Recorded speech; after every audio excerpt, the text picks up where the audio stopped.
April 25th, 2015, Nepal. In just seconds, a devastating earthquake kills more than 8,500 people, leaving countless more homeless. We both went in the doorway and we just held on.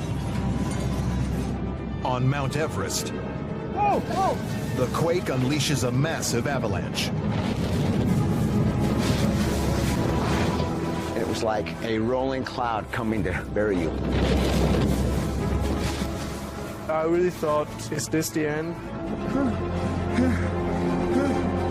19 people at base camp are killed. Dozens are stranded, some in desperate peril.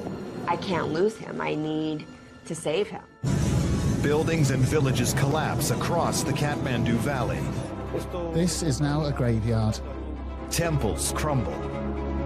Just weeks later, there is a massive aftershock. With personal footage from survivors, we tell the story of how they escaped from the mountain of death. I've never been more thrilled to see my children. We reveal the science behind this deadly force. We ask why so many buildings collapsed, and whether such a disaster can be avoided in the future.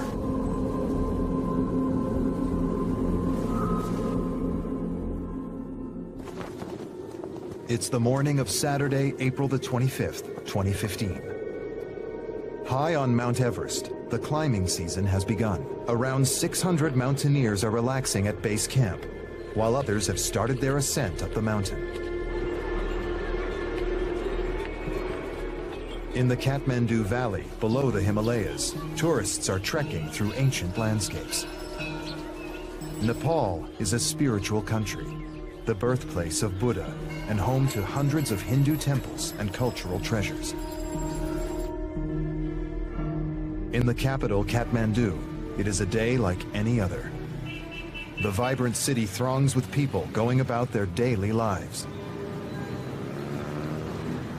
Then, at 11:56, everything changes.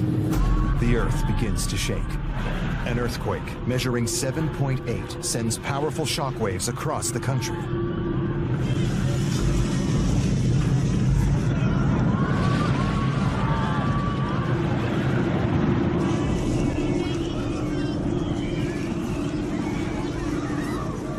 American travelers Rob and Carrie Stiles from Los Angeles have only just checked into their hotel in Kathmandu when the ceilings start shaking. At first I thought it was just like flimsy ceiling, somebody walking above me. He looked at me like, whoa. We both went in the doorway and we just held on and we were looking at each other and it was like being on a boat. I mean, we were really like rocking back and forth and back and forth. Other people were coming out of their hotel rooms and they were saying, what is going on? What is going on? As the earthquake was happening, I was thinking in my head, this is not stopping. It's the longest earthquake I've ever felt. Yeah, it felt like it went on for a really long time. It was scary. A pair of local teenagers are filming for their YouTube channel. Their laughter quickly turns to shock and horror. As the quake starts, they find themselves with their cameras at the heart of the disaster. Then I realized the ground was shaking and I just picked up my camera and I walked through the city. People were searching other people under the rubble and they were helping each other. I just saw bricks and bricks all over the places. Homes and businesses are destroyed. Thousands of people have lost their lives.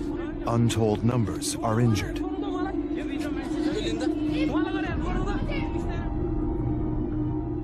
The landmark Tharara Tower is a high-profile victim of the quake. Many ancient religious temples literally fall apart as the earth shakes.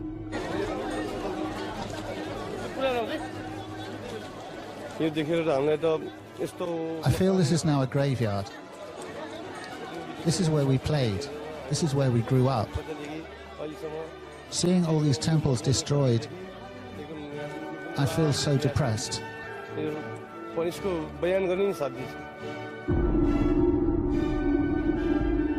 initial quake lasts for just under 2 minutes. But as the shock subsides, those on the ground are barely able to take in what has just happened. The authorities face a humanitarian crisis. It wasn't too long until we got down the road, we started seeing bodies already covered up. By the time we made it into the hospital area, I mean, the entire street was just a triage. The epicenter of the earthquake is in Barpak, Gorkha district, to the northwest of Kathmandu. It causes a rupture which heads straight towards the city.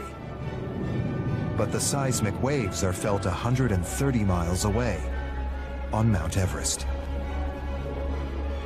It's the height of the climbing season on Everest, and hundreds of adventurers are on the mountain. Most of them are at base camp, with 110 at Camp 1, and another 70 further up at Camp 2. 19 people at base camp are about to lose their lives. Climber Paul Devaney is in base camp, preparing for an ascent, unaware that moments later his life will be in the balance. We were scheduled to go to Camp 1 on midnight on the 25th, 26th. So on the morning of the 25th of April, we were all in base camp on our rest day, knowing that that night we were going, and it was going to start at midnight, and it was going to be pretty much a push in the dark. Everest Base Camp is the place which is going to be your home for the next 2 months of expedition. And it's considered as very safe, at least we thought it was safe. We were all sat around in our dining tent, our mess tent, just having a coffee, shooting the breeze, playing cards. And I was sat at the table, and I felt the table starting to move. I thought, well, that's unusual, and it moved a bit more. And I jumped up and ran out of the tent, and the entire glacier was moving very violently. The ground shaking was itself just a precursor to that most terrifying of natural events to face any climber. Oh, look at that, look at that, look at that. Ooh. An avalanche. We didn't know what was going on, and our sense at that particular point in time was that this is a huge, huge avalanche. It was like being on a sailboat. The ground was shaking really hard. Everything is shaking.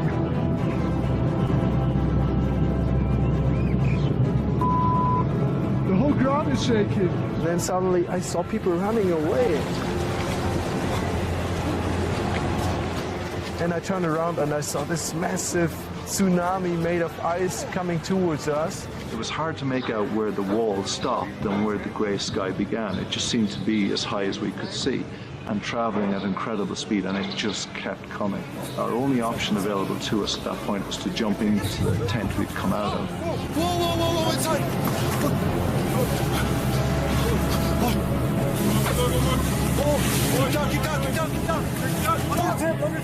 We knew there were tables and chairs in there that we could hide under, and it might give us some protection. Normally, you wouldn't jump into your tent. Normally, if you jump into your tent, there's a chance you'll get buried in your tent, but this was a rather large structural tent. Close the door! Oh, wow. And we could feel the energy of it then smashing against the side of our tent. I even remember there was this 1 second where I was thinking, does it even matter if I run now?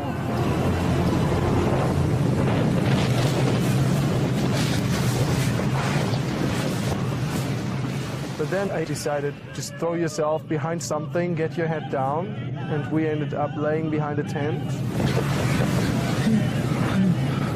Come under my jacket.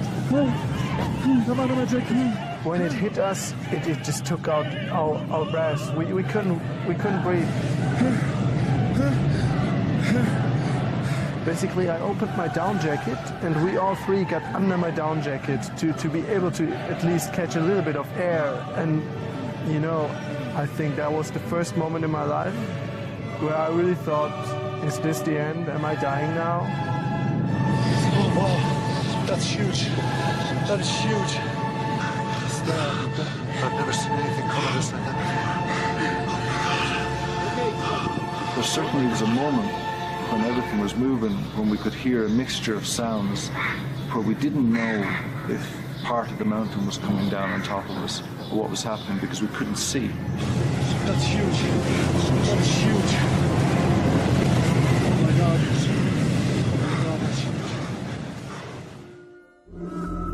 On the 25th of April 2015, an earthquake of 7.8 magnitude strikes Nepal, causing a massive avalanche on Everest. At base camp, the home for anyone making an attempt at scaling the mountain, the destructive force of the quake is just beginning to reveal itself. Mountaineers Joost Kobush and Paul Devaney are at base camp when the huge ice surge strikes. I turned around and I saw this massive tsunami made of ice coming towards us.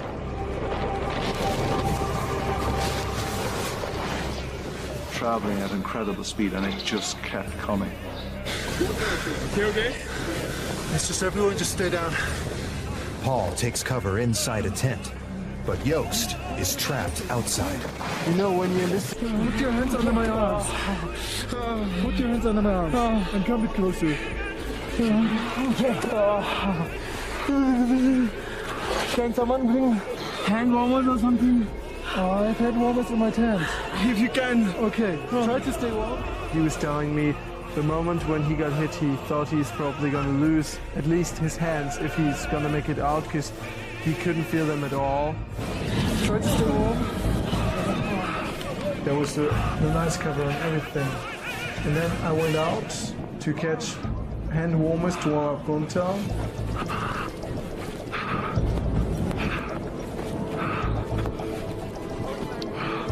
And I took them out of my tent. I had to crawl in and then get it out somehow. Excuse me, excuse me, excuse me, excuse me, excuse me. Gunther? Yeah, hand warmers. What was that? Was that an earthquake? Must be. Back in the large mess tent, Paul is saved by sheltering under a table. Did you see Paul?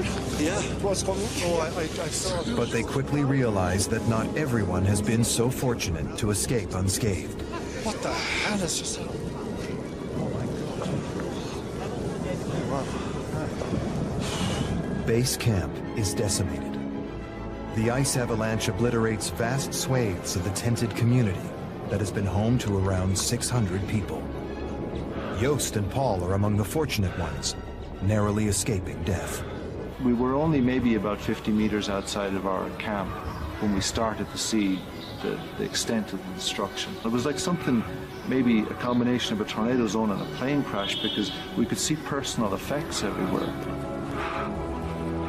It's just a mess. It was like a battlefield.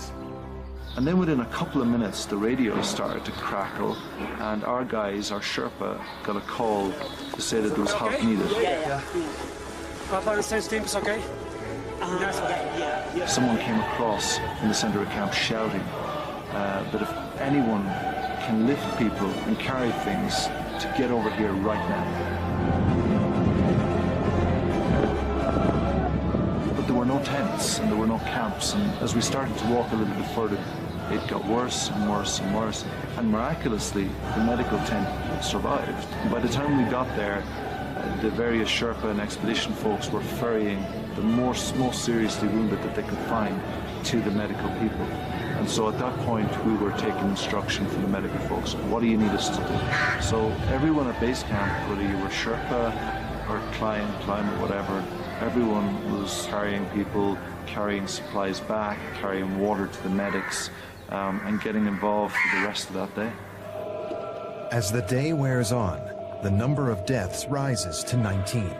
It ends up being the highest death toll ever in any single incident on Everest. Sherpas, cooks, climbers, and a doctor all perish at base camp. Some of the survivors begin to ask, why has it been so deadly? Environmental geographer Dr. John Kodrowski had been taking photos of the surrounding mountains the day before the avalanche. His photos reveal part of the avalanche's deadly secret. Repeat photos that I have show it very well just on initial review, is looking at this couple of jagged points of ice, and then in the after photos it's gone.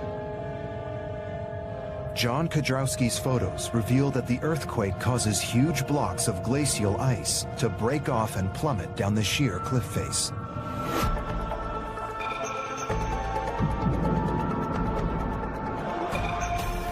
These mammoth blocks of ice land in a naturally formed bowl at the base of the mountain and smash into smithereens. The impact sends millions of pieces of ice, rock, and debris flying across base camp with terrifying force. The injuries were more of something that you'd see like in the Midwest after a tornado, or like in Florida after a hurricane. People getting physically picked up and tossed for hundreds of yards and then getting hit by rocks. There was a man impaled by a tent pole that I witnessed. So there was these really strange injuries that you wouldn't normally see in an actual avalanche. So it's a totally different type of avalanche. As the death and destruction on Everest becomes ever clearer, in Kathmandu, the extent of the devastation is only just beginning to register. We have taken out 13 dead bodies and we have rescued 6 people. We think about 13 to 14 bodies are still inside the rubble. Thousands are injured and hundreds of bodies are being pulled from the rubble. Rescue operations are hindered by blocked roads and unstable buildings falling apart. As soon as the earth stopped shaking, we ran out of our hotel to see what was going on, and there was just a sea of bricks in our alleyway. People crying, people terrified, people confused. Each block we passed opened up a new door to us of like just how bad the damage was. People were rummaging through bricks, and it wasn't too long until we got down the road we started seeing, you know, bodies already covered up. We're talking 30 minutes or so after the quake. And it was just pandemonium. As the city of Kathmandu struggles to cope with the effects of the earthquake, news begins to emerge of catastrophic destruction in the surrounding valleys. Langtang Valley is one of the most spectacular regions in Nepal. Its intricate network of footpaths carved into the foothills of the Himalayas lay a trail for hikers. Academics Haley Saul and Emma Waterton are conducting research in the valley. In a stroke of luck, they leave Langtang village earlier than planned, a decision that will ultimately save their lives.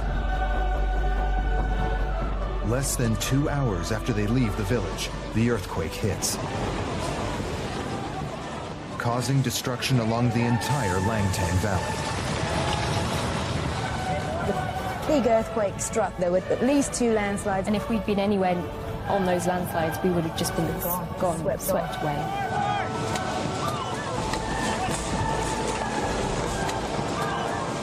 I remember the moment on the landslide when I'd fallen over and there was stuff coming down, just going, we're dead. We saw the cliff face opposite us just shear away. Suddenly, the beautiful mountains that you'd been looking at before were sending enormous boulders at high velocity down that was going to kill you. Felt like we were in a film, Armageddon, or where that sort of scale of destruction. The earthquake triggers a series of catastrophic landslides. Over half a mile of hillside plummets into the valley. As rocks come crashing down, Emma and Haley are guided to safety by some locals who know the only possible routes out. Physically pulled us over landslide after landslide after landslide, and up slope and down slope. And in such a totally unselfish way. We were exhausted and just wanted to lie down and rest, and they wouldn't let us, and that is what saved us. As the dust settles, the full scale of the tragedy is revealed. Across the valley, countless buildings have been flattened. Their village is gone. So many villages were just reduced to rubble. The death toll will run into the thousands. My mom and, my brothers and whole villages, and they lost everybody, they lost their family.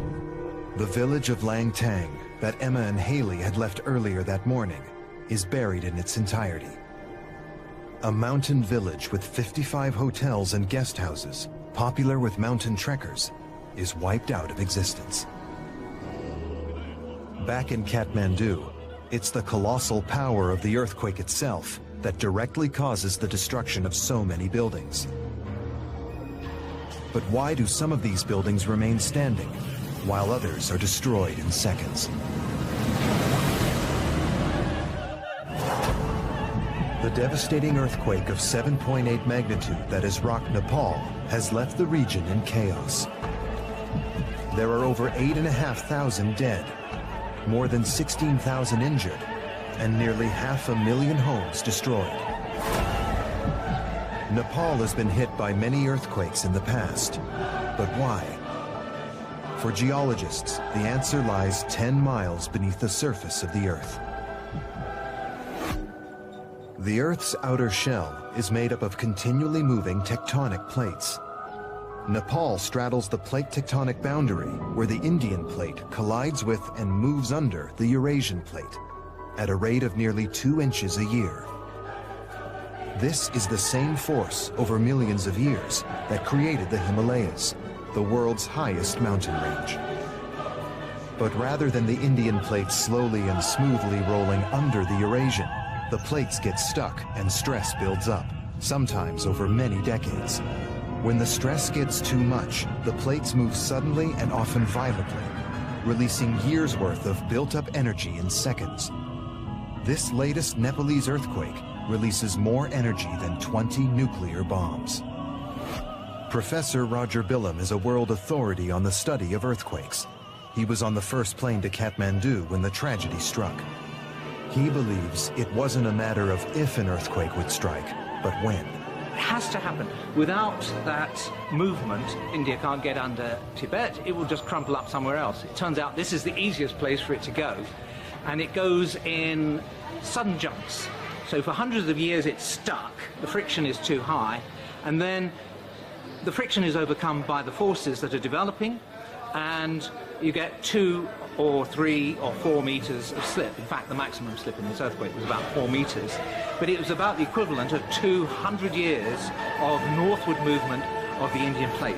The epicenter of the earthquake is in Barpak, Gorkha district, 50 miles to the northwest of Kathmandu. The earthquake ruptured towards the city at about 5,000 miles an hour, 2.5 kilometers per second. And when it got close to the city, it slowed down a little bit. And just underneath the city to the south, it stopped. So what is this rupture that's doing this? It's a force from a pressure in the Tibetan plateau pushing the Himalaya southward. Satellite data reveals the dramatic effect of the earthquake. So this image is called an interferogram, and we actually make these using images acquired from space. Each one of these colour fringes, we call them, represents a kind of contour of deformation. So if you were to start here, each time you come back to the same colour, that means the Earth has moved another 2.8 centimetres towards or away from the satellite. The interferogram reveals that the incredible power of the earthquake actually lifted the area around Kathmandu by over 3 feet. Meanwhile, the world's tallest mountain is a fraction shorter. GPS data later confirms that 100 miles to the northeast, Mount Everest has dropped by almost an inch. The effects of the quake are catastrophic. In base camp, the realization is dawning that people are still trapped higher up the mountain. You okay? Okay. Let's look. That's big. So many people came on today. I know. So many people came on. We're good. Let's hope they're okay. You didn't know the full extent of it because there were people up in camp that you thought maybe were down, and so it was sort of scary. People were missing, and you didn't know if they were dead or if they were above camp.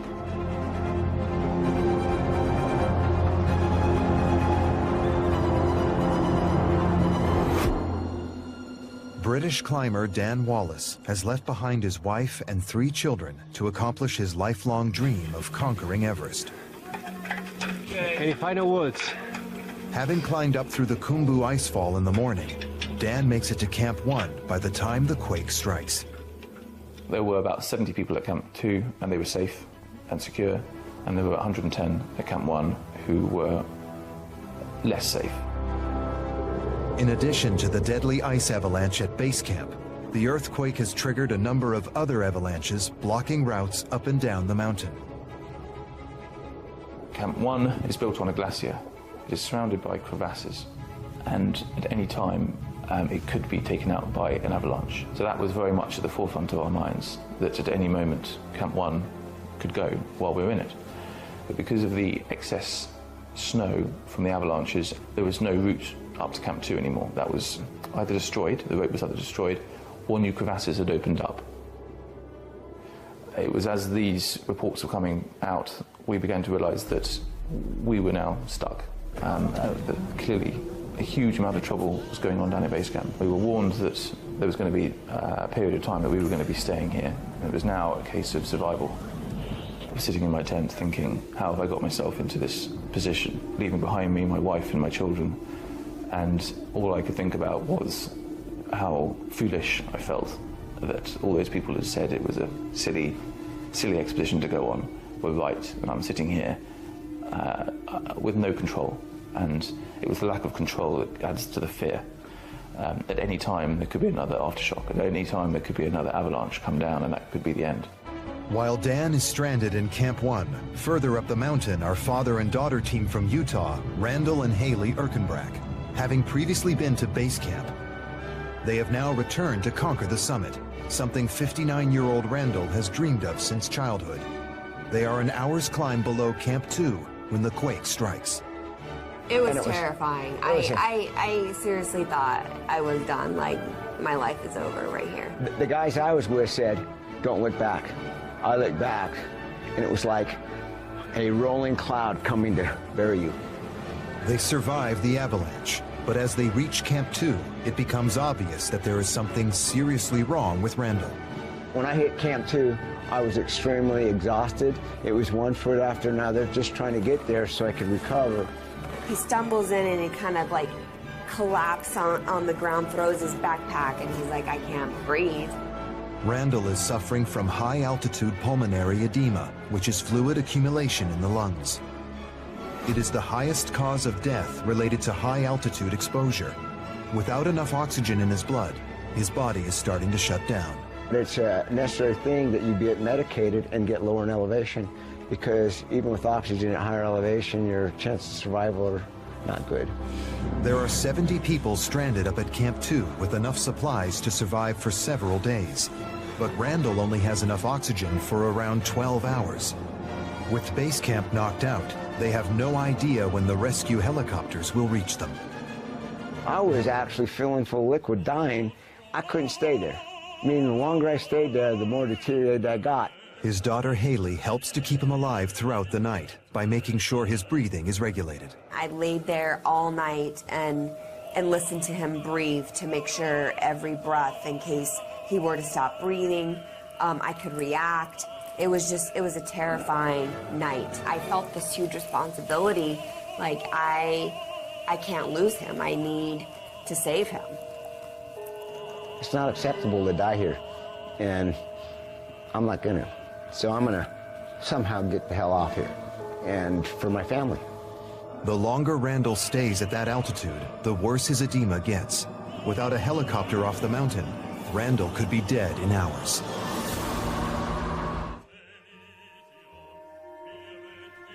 On Mount Everest, base camp has been devastated by an ice avalanche, killing 19 people, including a teenage Sherpa, a 61-year-old filmmaker, and a Google executive. American climbers Randall and Haley Erkenbrack are stranded at Camp 2. Randall has high-altitude pulmonary edema, a dangerous buildup of fluid on his lungs. His daughter Haley has spent the night trying to keep him alive. She, during the night, kept me breathing. I didn't know at that point that they were even trying to get a helicopter to get me off. I was just trying to survive the night. They need to get down quickly to get Randall to safety.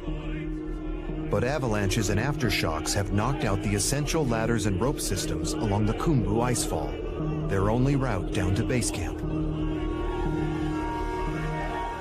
Helicopters are the only lifeline.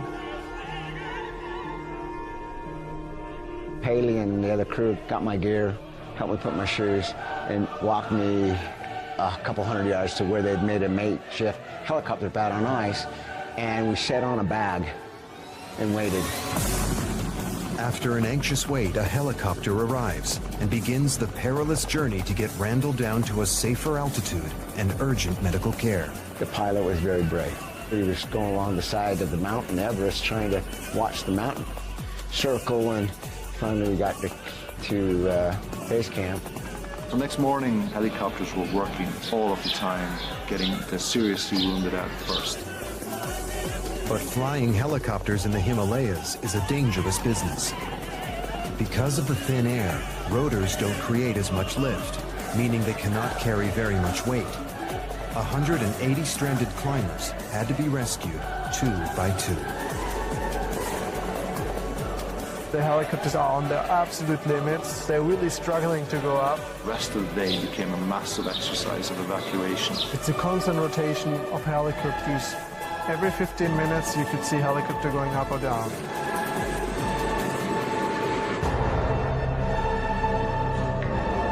British mountaineer Dan Wallace has been evacuated by chopper from Camp 1 to base camp, where he is now waiting for a second helicopter to take him to the safe zone.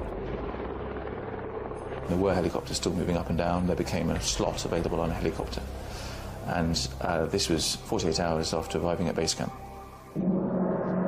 But his flight down the mountain is a powerful reminder to him of a fate which could easily have been his.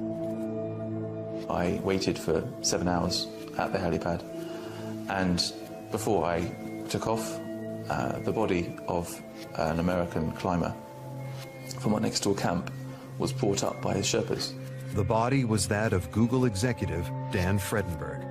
He had suffered a fatal head injury during the avalanche. He was wrapped up in blue tarpaulin, placed on the helipad.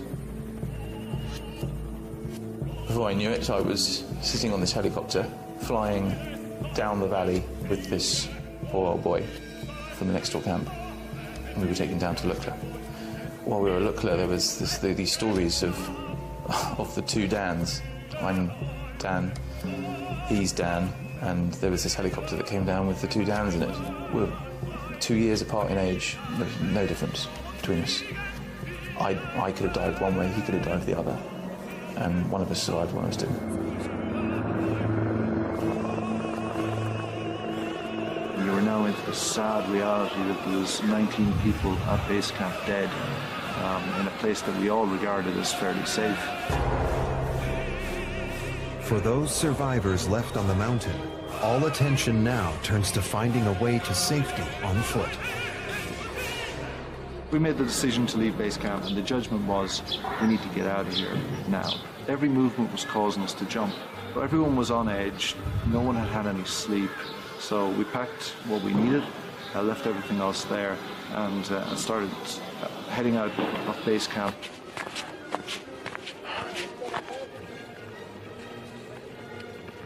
But as they begin their trek, they are unprepared for the scenes that lie below. On the way down, I already saw that it was much, much bigger. We were only a small part of it in Everest Base Camp, and I knew before, but that was the time when I realized that everything was just so much bigger. I didn't know how to feel about going to Kathmandu, to be frank, because what we experienced was a kind of a little microcosm of the bigger tragedy that was going on in the country, and we were aware at that point, you know, that there was 5,000 plus people dead, and we were aware that quite a lot of that number was in the Kathmandu Valley.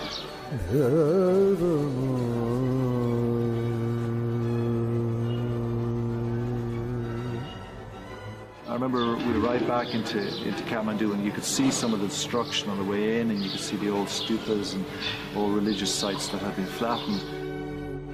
The earthquake has not only caused a tragic loss of life, it has also obliterated centuries of culture. Buildings were missing, there were walls which were not there anymore, and I think the worst was when I later on drove with a friend to Durbar Square. You know, last year I've been to Durbar Square. It's beautiful. It's very nice to be there, and this year it was only bricks left. In those squares now, really important and significant buildings have fallen down. So in the middle of the Durbar Square in Kathmandu, there was the guest house, you know, a place for travelers to go, and it was built in 1142. So it survived all these years, and now it's fallen down.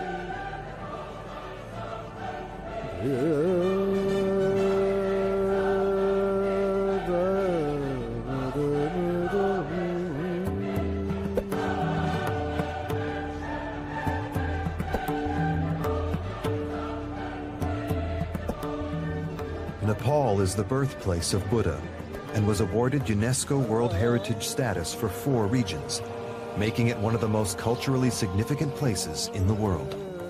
One of the things that's really extraordinary about the Kathmandu Valley is that it's really quite a small valley. It's around 200 square miles, the same size pretty much as Los Angeles, but it's dense with ancient and medieval and living sites. People in Nepal today go to these World Heritage sites, which constitute city streets, urban fabrics, Hindu temples and Buddhist shrines. They go there every day, either to worship or to hang out or to go shopping. I mean, they're very much a part of people's lives. And these have pretty much remained untouched. It's not heard of in other places. The Kathmandu Valley was pretty much closed until 1951, and the only way to get into the valley was by foot. Our culture is like when you are born, right? You follow the culture until the death. To perform all these cultural traditions, one has to go to the temple. Behind these rituals, that is all about the God. Where do the gods live? Gods live in the temple. On April 25th, in less than 2 minutes, centuries of history and culture are reduced to rubble.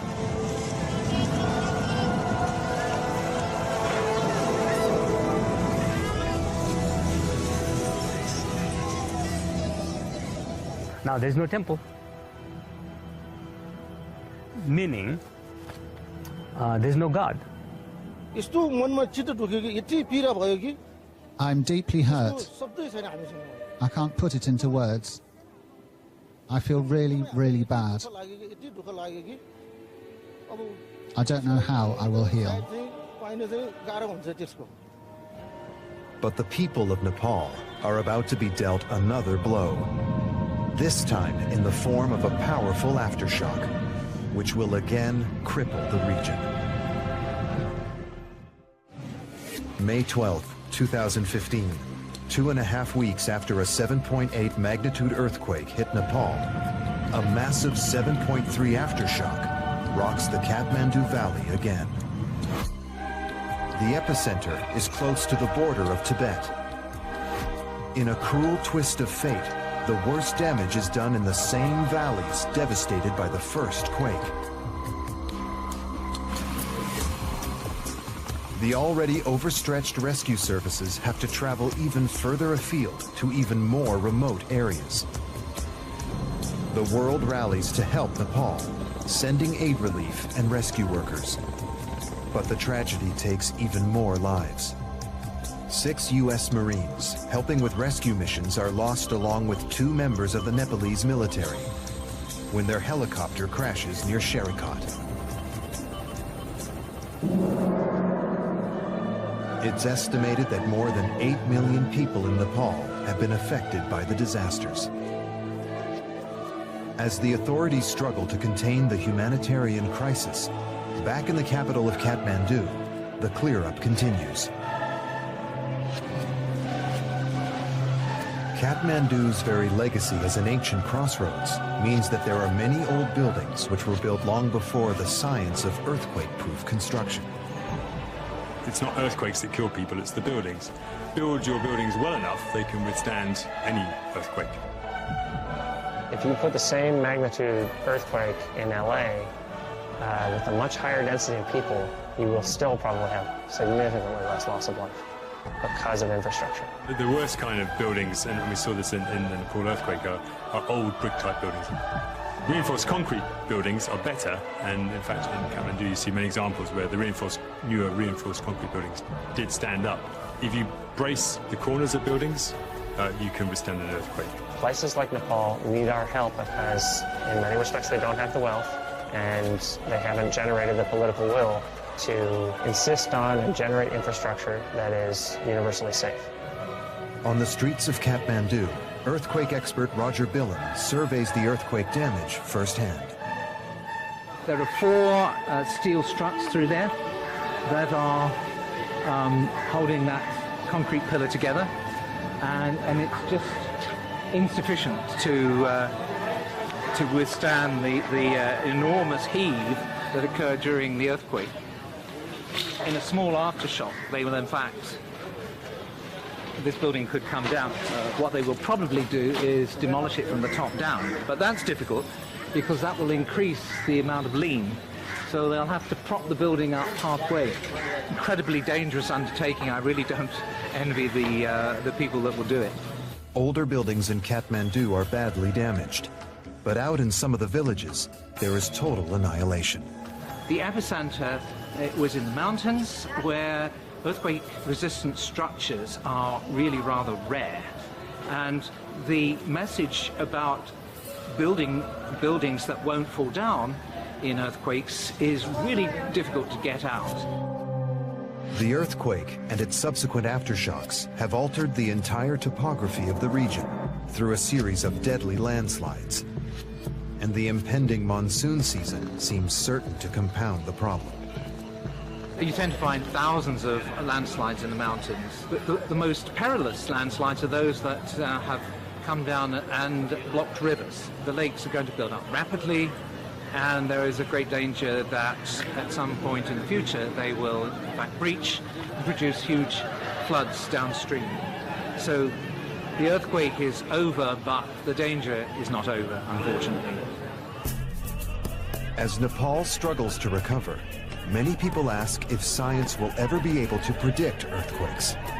We can't predict earthquakes in the sense we can't say when they're going to happen, but we can forecast earthquakes. So we can, rather like a weather forecast, we can say in general where we think they were going to occur and how likely they are to occur. So this earthquake that just occurred in Nepal was expected in that sense. So you have small earthquakes occurring along, particularly on the plate boundaries all the time, and that already gives us an indication of where friction is built up enough to cause earthquakes. A global network of GPS stations monitors the constant movements of these plates. Although scientists can broadly forecast earthquakes likely to hit in the future, it's of little comfort for the Nepalese people dealing with the effects of the Gorkha earthquake right now. Those lucky enough to escape have time to reflect. The people of Nepal have suffered greatly. Their homes are gone, family members are gone. So this is really about Nepal. I got a lot to be thankful for. I'm very thankful that I'm going home in one piece. For Dan, seeing his children again brings into stark relief the 8 children left behind from the deaths of his 3 Sherpas. I've never been more thrilled to see my children in my life than when they walked in through the door.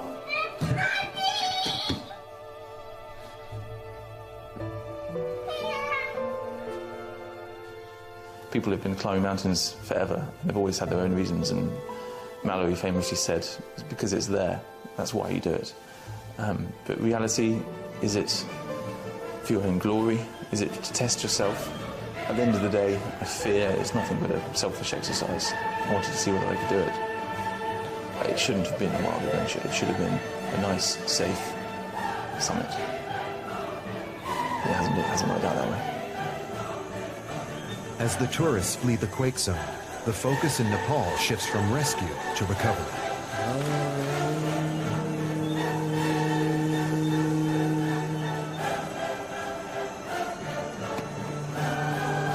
The Nepalese repeat the centuries-old cycle of rebuilding and regenerating after a major earthquake. Faith and spirituality come to the fore as the dead are remembered. So I just like to request to all of you to pray for our Nepal to save, to all Nepalese. But one thing is certain. One day there will be another earthquake in Nepal. It's not if, but when. Well, if we consider human timescales, we should expect the same pattern of earthquakes throughout our lives, throughout our children's lives, throughout our children's children's children's children's lives. For the length of human imagination, we will have the same earthquake patterns. There will be regular earthquakes along the Himalayan front of this size and greater.